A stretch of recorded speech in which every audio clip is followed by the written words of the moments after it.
Afrika nyokelo kamoro achiel jotelo adek ma olap dhoge ndong' ne kom mar jakom mar riwruog pinje Afrika AUC. Ogai mar ODM Raila Odinga, jatend migawo mar weche tudruok mar pinje maoko e piny Djibouti Mohamud Ali Yusuf, kaachiel kod mane en jatend migawo mar weche tudruok e piny Madagascar Richard Randramandrato nyotwak e moko kuom midhiero ma pinje Afrika kod yore minyalo tiek godo midhiero makamano. Jafambo marwa Efi Nyakidi lero mathoth. Nyanduat nyaka milambo, ugwe nyaka imbo mar Afrika. Nyo en twak ma ogendni mag pinje 55 mag Afrika nyo rito kod siso.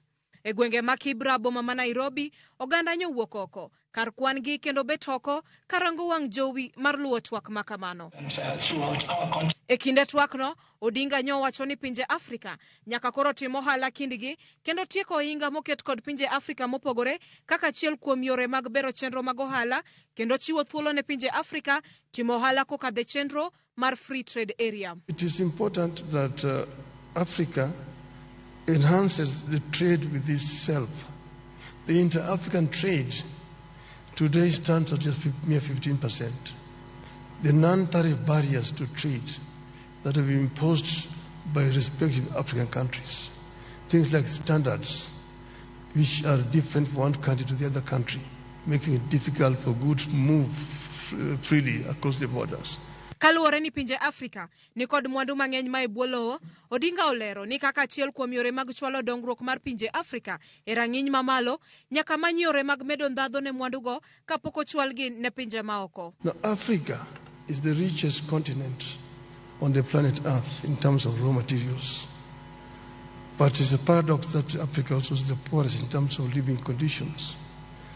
We say that we need not to remain for perpetually the source of raw materials for industrial west or east.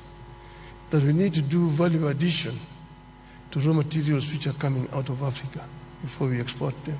Odinga bende omedo ni fwenyo gigo makelo gwandruok e pinje Afrika kendo keto lwasi makare mar twak e wi okenge manyalo tieko gwandruok makamano biro konyo bero chal mar Afrika. We need to address the causative factors of these conflicts.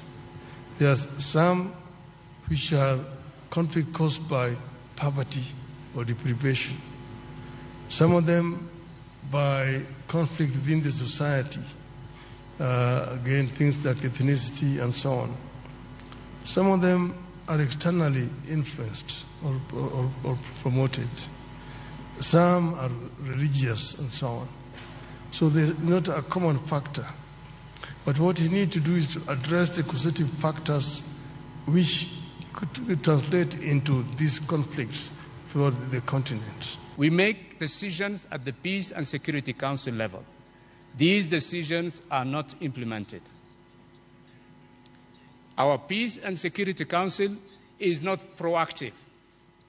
It is reacting to crises when they occur and happen.